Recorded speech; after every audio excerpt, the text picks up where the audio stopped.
Friends, this is 3.4. 3.4 मधलं 6th example आहे. खूप छान आणि खूप इम्पॉर्टंट एक्झाम्पल. परीक्षेच्या दृष्टिकोनातून खूपच महत्वाचं असं गणित आहे. त्यांनी सांगितले की क्वाड्रिलॅटरल WZPT इज सायकलिक. हे प्रूव्ह करायचं आहे. W कुठे आहे बघा इथे, Z कुठे आहे बघा इथे, P कुठे आहे इथं आणि T इथं आहे. WZPT म्हणजे हा क्वाड्रिलॅटरल आला बघा सर. सापडला का बघा सर? हा क्वाड्रिलॅटरल सायकलिक आहे. हे प्रूव्ह करा. मग सायकलिक क्वाड्रिलॅटरल, कुठलाही क्वाड्रिलॅटरल सायकलिक केव्हा होतो? जर त्याचे अपोजिट अँगल्सची बेरीज 180 असेल तर. सायकलिक क्वाड्रिलॅटरल थिअरम काय आहे? In cyclic quadrilateral sum of opposite angle is 180. समोरासमोरील कोनांच्या मापांची बेरीज 180 असते. त्याचा कॉन्व्हर्स काय आहे? की जर समोरासमोरील कोनांच्या मापांची बेरीज 180 असेल, if sum of the opposite angles is 180 in any quadrilateral, then that quadrilateral is cyclic. जर कोणत्याही चौकोनाच्या समोरासमोरील कोनांची बेरीज 180 असेल तर तो चौकोन चक्रीय चौकोन असतो. मग हा जो लक्षात घ्या, ही गोष्ट आपल्याला लिहावी लागेल, लक्षात घ्या. आणि इथे हे अपोजिट अँगल्स आहेत. इथं बघितलात तर अँगल Z 90 आहे, इथं अँगल T 90 आहे बघा सर. आणि 90 + 90 लक्षात घ्या 180. त्यामुळे आपल्याला लिहित असताना असं लिहावं लागेल, आन्सर इथे लिहित असताना ह्या एक साठी इन क्वाड्रिलॅटरल WZPT. बरोबर आहे, लक्षात घ्या सर. या ठिकाणी लक्षात घ्या angle Z is 90 given. Angle Z is equal to 90 degree. Angle T is equal to 90 degree given. दिलंय सर पक्ष. आणि ह्या दोघांची बेरीज 180. Then angle Z plus angle T is equal to 180. 90 + 90 180. बरोबर आहे सर.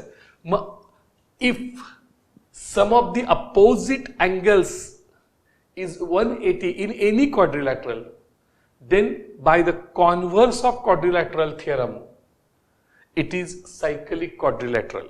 मग बाय एवढंच म्हटलं तरी चालेल, लक्षात घ्या. बाय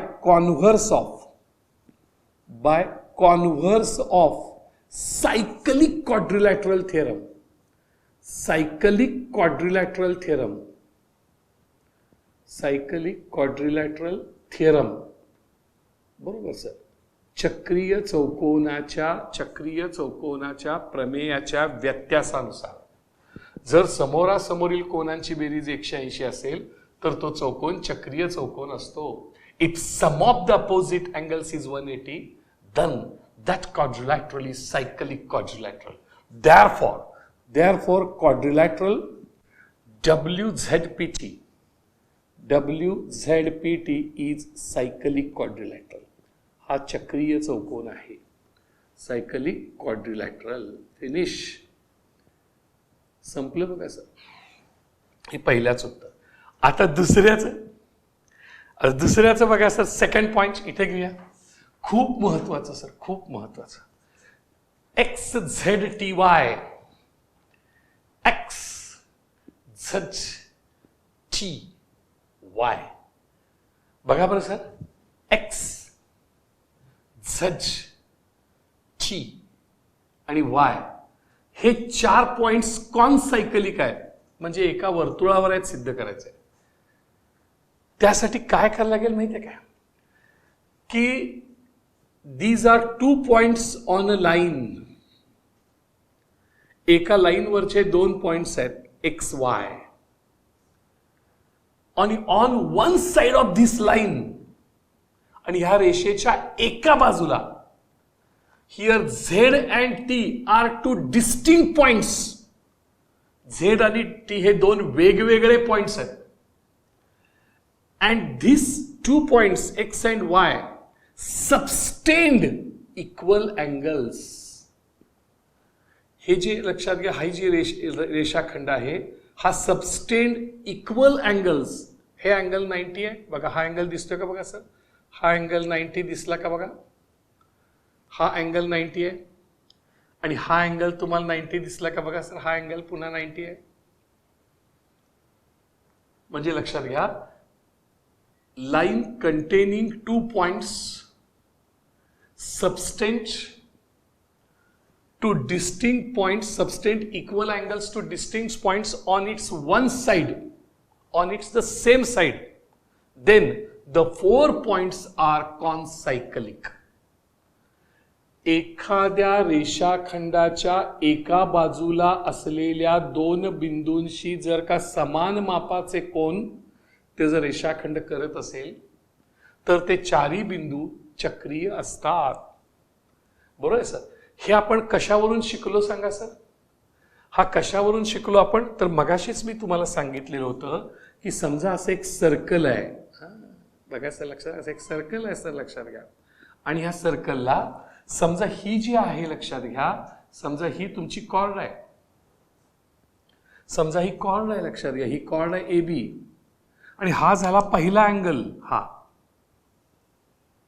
हा लक्षात घ्या पहिला अँगल, आणि हा झाला दुसरा अँगल, हा ह्या लाईननी केलेला. म्हणजे एखाद्या रेषाखंडाच्या एका बाजूला असलेले हे जे दोन बिंदू आहेत सर, हा C आणि हा D, याच्याशी जर समान मापाचे कोन केले लक्षात घ्या तर हा बिंदू एका वर्तुळावर असतो. आणि समान मापाचे कोन का केलेत सांगा सर, कारण हा जो आर्क आहे बघा सर, हे आर्क दिसली का बघा सर, ही जी आर्क आहे ह्या एकाच आर्क मध्ये हे दोन अँगल इन्स्क्राइब्ड आहेत आणि angles inscribed in the same arc are equal. Angles inscribed in the same arc are equal. एकाच कंसात अंतर्लिखित केलेले दोन कोन एकरूप असतात. म्हणजेच एखाद्या रेषाखंडाच्या एका बाजूला असलेल्या दोन बिंदूशी समान मापाचे कोन केले तर ते चारी बिंदू चक्रीय असतात, कॉनसायकलिक असतात. असं हे याचा कॉन्व्हर्स आहे सर ह्या थिअरमचा. हा थिअरम कुठला आहे लक्षात घ्या सर, की अँगल्स इन्स्क्राइब्ड, बरोबर sir, angles inscribed in the same arc, in the same arc, in the same arc are congruent, are congruent. बरोबर सर. एकाच कंसात अंतर्लिखित केलेले कोन एकरूप असतात. ह्याचा कॉन्व्हर्स मी इथं सांगणार आहे सर. बरोबर सर. म्हणजे इथे ह्याचा कॉन्व्हर्स काय, if 2 points on a line, हे जे 2 पॉइंट्स आहेत लक्षात, ही लाईन आहे, if 2 points on a line किंवा if 2 points on a line subtend equal angle at 2 distinct points on the same side of that line, then these 4 points are concyclic. जर एखाद्या रेषेवरील दोन बिंदूने त्याच्या एका बाजूला असलेल्या दोन बिंदूंशी समान मापाचे कोन केले तर ते चारी बिंदू एका वर्तुळावर असतात, कॉनसायकलिक असतात. असं ते ह्याचा कॉन्व्हर्स, ह्याचा व्यत्यास. म्हणजे कसं होईल बघा सर, ही तर बघा सर, हे लिहावं लागतंय, इफ 2 पॉइंट्स, हे पाठ पाहिजे sir, if 2 points on a line, एखाद्या रेषेवरील दोन बिंदू, if 2 points on a line subtended equal angles, subtend equal angles. जर ह्या दोन बिंदूंनी इक्वल अँगल केले, equal angle two distinct points, distinct म्हणजे वेगवेगळे, 2 distinct points on the same side of the line, on the same side of the line, त्या रेषेच्या एकाच बाजूला, on the same side of the line,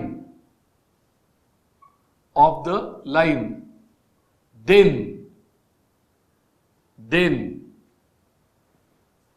then the 4 points are concyclic. Then the 4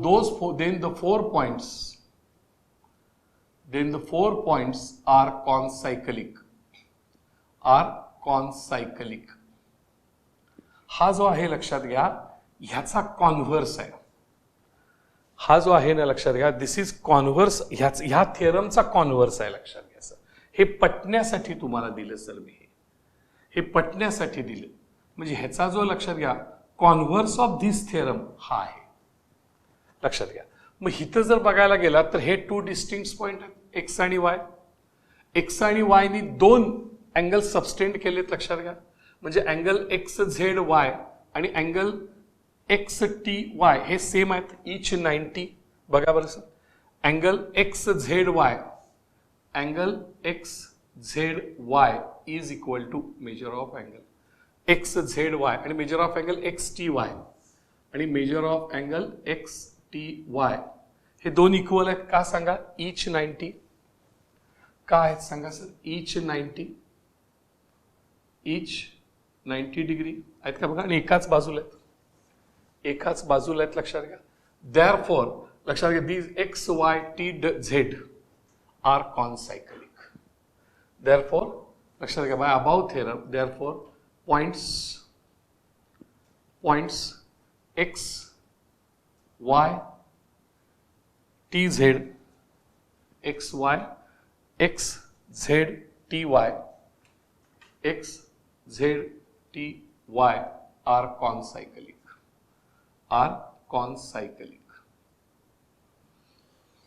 आणि हा जो theorem आहे लक्षात घ्या, हा थिअरम लक्षात घ्या ह्याचा कॉन्व्हर्स आहे.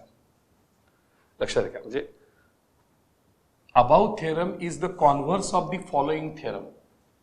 लक्षात घ्या, अबाव थिअरम बरोबर आहे सर. लक्षात इथं खाली मी हिंट म्हणतो ह्याला किंवा नोट म्हणतो बरोबर. लक्षात घ्या, above theorem is converse of the following theorem. हे परीक्षेमध्ये लिहिण्याची गरज नाहीये, हे तुम्हाला समजण्यासाठी आहे. परीक्षेमध्ये लिहिण्याची गरज नाही. लक्षात घ्या, ही नोट परीक्षेमध्ये लिहिण्याची गरज नाही, इथपर्यंतच. पण हे समजण्यासाठी मी तुम्हाला सांगितलं. लक्षात घ्या. बघा समजते का आपल्याला. तर या पद्धतीनं ह्या ठिकाणी एक्झाम्पल खूप महत्वाचं आहे. चक्रीय चौकोन कसे तयार होतात, तर चक्रीय चौकोन जर समोरासमोरील कोनांची बेरीज 180 असेल तर चक्रीय चौकोन तयार होतो. किंवा एखाद्या रेषाखंडाच्या एकाच बाजूला असणाऱ्या 2 बिंदूंशी समान मापाचे कोन केले असतील तरी हा चौकोन चक्रीय चौकोन होतो. लक्षात आलं. चौकोन चक्रीय चौकोन 2 प्रकारे चक्रीय चौकोन होतो, कॉन्सायक्लिक. इथे आपण आलो 3.4 मधलं 5 एकदम सोपं आहे. रेक्टँगल म्हणजे काय सांगा सर, आपल्या स्कूलमध्ये असणारा blackboard, A B C D rectangle. रेक्टँगलचं काय वैशिष्ट्य सांगा sir, every angle of rectangle is 90. Every angle of a rectangle is 90. आयताचा प्रत्येक कोन 90 मापाचा असतो. म्हणजेच लक्षात घ्या, therefore angle A is 90, angle C is 90. Therefore measure of angle A is equal to 90 degree, measure of angle C is equal to 90 degree. मग आता समोरासमोरील कोनांची बेरीज 180 असेल तर तो चौकोन सायकलिक क्वाड्रिलॅटरल असतो. बरोबर sir. Here measure of angle A plus measure of angle C is equal to 90 degree. हे समोरासमोरील कोनांची बेरीज 180 आहे. मग by converse of cyclic quadrilateral theorem काय म्हणणार सांगा sir, by converse of cyclic quadrilateral theorem चक्रीय चौकोनाच्या प्रमेयाच्या व्यत्यासानुसार. बरोबर ना. काय सांगा की दिस quadrilateral ABCD is cyclic quadrilateral. Is cyclic quadrilateral. हा चक्रीय चौकोन आहे. फिनिश. Hence proved. आवश्यक साध्य सिद्ध झाले. Hence proved. तर any rectangle is a cyclic quadrilateral. तर या पद्धतीने आता इथे बघा बरं सर, 3.4 ला थर्ड एक्झाम्पल बघा, खूप छान आहे. Angle quadrilateral MRPN is a cyclic, चक्रीय चौकोन आहे MRPN. जरा फिगर काढूया, बरं वाटेल तुम्हाला. बघा सर, फिगर काढली. हा बघा बरं काय म्हणतोय, MRPN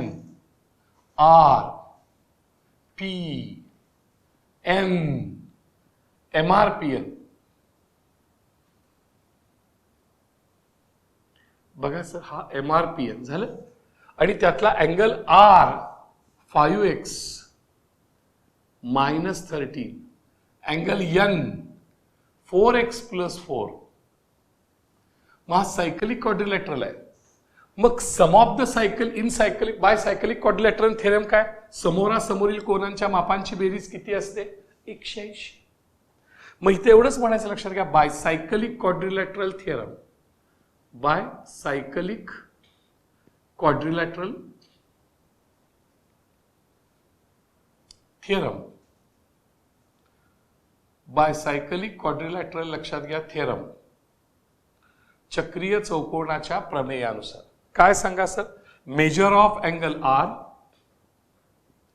plus measure of angle N is equal to 180 degree. मग अँगल R किती आहे बघा सर, 5x - 13. अँगल N किती आहे बघा, 4x + 4. आणि लक्षात घ्यायची, ही बेरीज केली, इट इज इक्वल टू 180. म्हणजे कसं झालं बघा sir, 5x + 4x is 9x, -13 + 4 -13 + 4 चिन्ह वेगवेगळी आहेत, वजाबाकी. 13 मधून 4 गेले, 9 उरले. चिन्ह मोठ्याचं द्यायचं, मोठ्याचं चिन्ह minus. Therefore -9 is equal to 180. बरोबर. मग आता मला सांगा, -9 चे काय होणार बघा सर, हे +9. Therefore 9x is equal to 180 + 9. Therefore 9x is equal to 9x is equal to लक्षात घ्या 189. Therefore x is equal to 189 upon 9. Therefore, x is equal to 9 2s are 18, 9 1s are, x is equal to 11. मग ह्याच्यावरून आपल्याला काय काढायचं आहे, angle R काढायचा आहे आणि अँगल N काढायचा आहे, लक्षात घ्यायचं. मग इथे काढूया, जागा आहे आपल्याकडे, इथे काढूया आपण. हां, म्हणजे मेजर ऑफ अँगल R किती येईल बघा sir, measure of angle R, measure of angle R is equal to 5x - 13. मग इथं भरा किंमत सर, 5x ची किती आहे बघा सर, 21 -13 म्हणजे 5 1 जा 5, 5 2 जा 10, 105 वजा 13 म्हणजे किती बघा सर, 105 मधून 13 गेले. हे तर बघूया सर, असंच करूया. म्हणजे 105 - 13 बरोबर आहे सर. ते 5 3 गेले, उरले 2, 10 गेले, उरले 92. किती उरले बघा सर, 92 डिग्री. हा झाला मेजर ऑफ अँगल R. आता मेजर ऑफ अँगल N घेऊया sir. Therefore measure of angle N is equal to किती आहे बघा सर, 4x + 4. म्हणजे सर 4 इन ब्रॅकेट x ची व्हॅल्यू 21 + 4, दॅट इज 4 1 जा 4, 4 2 जा 8 + 4, 84 + 4 म्हणजे 88. Major of angle R 92, major of angle N 88. R आणि N काढले. बघा सर, समजतंय का. तर या पद्धतीनं या ठिकाणी आपल्याला घेता येईल, लक्षात घ्या. एक्झाम्पल सोपं होतं. इथे बघा बरं सर, सॉल्व्ड एक्झाम्पल आहे. इथे पेज नंबर 70, सॉल्व्ड नंबर 1. त्यांनी सांगितले मेजर ऑफ आर्क MN काढा. कसं काढणार सर MN हे बघा बरं. MN हे काढायचं आहे आर्क एम एन, आर्क काढायचे आहे, लक्षात घ्या आर्क, ही आर्क एम एन, हा इन्स्क्राइब्ड अँगल आहे आणि हा इन्स्क्राइब्ड अँगल 35 असेल तर ही इंटरसेप्टेड आर्क आहे. मग इन्स्क्राइब्ड अँगल ह्याच्या हाफ असते म्हणजे हा डबल होणार, 35च्या डबल 70, म्हणजे ह्याची व्हॅल्यू 70 यायला पाहिजे. मग ते लिहायचं कसं, तर त्याला नियम आहे सर. कसं लिहायचं बघा, answer 1 by inscribed angle theorem हे लिहावं लागतंय sir. By inscribed angle theorem, आंतरलिखित कोनाच्या प्रमेयानुसार. मग काय सांगते, मेजर ऑफ अँगल, लक्ष आहे का बघा sir, measure of angle dot dot dot is equal to 1/2 measure of arc dot dot dot. Sir समजते का बघा. मग मेजर ऑफ अँगल कुठला आहे, हा inscribed angle. Vertex is on circle तो लागतो इन्स्क्राइब्ड अँगल मध्ये. जो शिरोबिंदू आहे तो वर्तुळावर लागतो.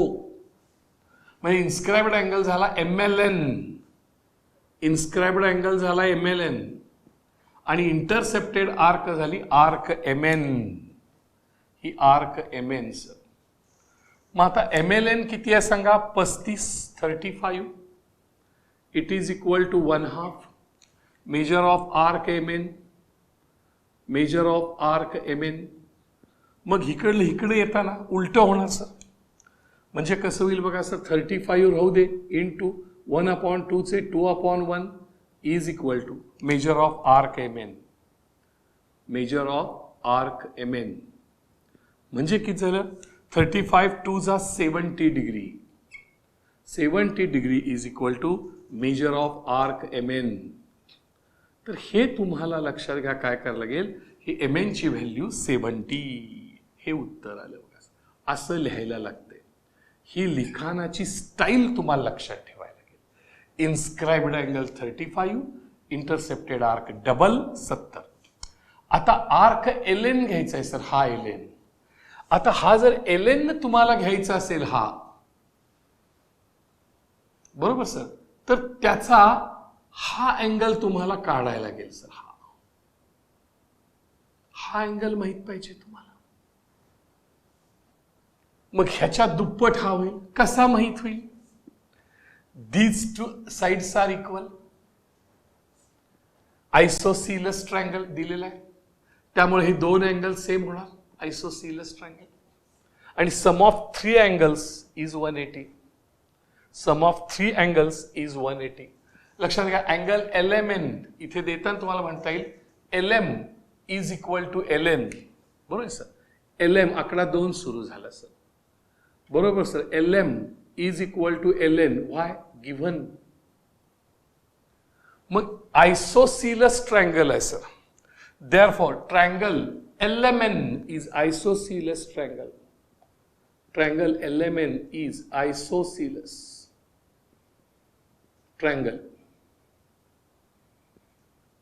मग लक्षात घ्या, हे दोन कोण सेम होणार, therefore measure of angle M is equal to measure of angle N is equal to X, say असं म्हणूया आपण.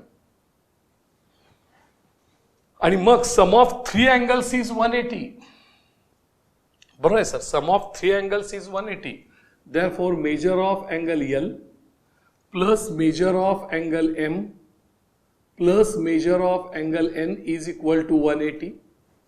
देअरफॉर L किती आहे सांगा sir, 35 plus x is equal to 180.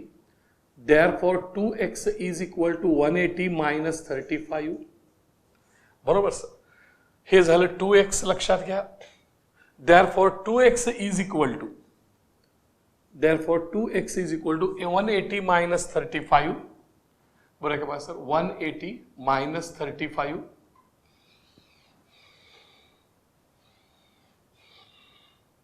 म्हणजेच किती होईल बघा सर, 10तनं 5 गेले उरले 5, ह्याच्याला 1, 8तनं 4 गेले उरले 4, 145.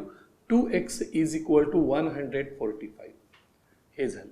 आता जर तुम्ही बघितलात सर, तर हे 2x झालं. आता ह्याच्यावरून जर आपण बारकाईने बघितला तर हा इन्स्क्राइब्ड अँगल आहे, हा इंटरसेप्टेड आर्क आहे. मग बाय इन्स्क्राइब्ड अँगल थिअरम आपण इथे लिहूया का? बघा, आपण थोडंसं इथे लिहूया इकडल्या साईडला. मग इथं आपण म्हणू याच्या खाली बाय इन्स्क्राइब्ड अँगल थिअरम. बघा, by inscribed angle theorem, by inscribed angle theorem हा आंतरलिखित कोनाचे, ह्या कोनाचं माप या कंसाच्या निम्म, म्हणजे measure of angle dot dot dot is equal to 1/2 measure of arc dot dot dot. Angle कुठला सांगा? LMN, vertex on circle, LMN, LMN. आणि आर्क कुठली आहे? LN, arc LN. बरोबर सर. मग LMN व्हॅल्यू किती आहे? X is equal to 1/2 measure of arc LM, measure of arc LN, measure of arc LN, LN. मग हे 2 इकडे आले, therefore 2x is equal to measure of arc LN. मग 2x ची व्हॅल्यू किती आहे? बघा, 145. 2x ची व्हॅल्यू किती आहे? 145. ह्याला आपण रिझल्ट नंबर 1 म्हणूया. म्हणजे sir 145 is equal to measure of arc LN. हे उत्तर sir. This is our answer. Degree, कारण बाय 1,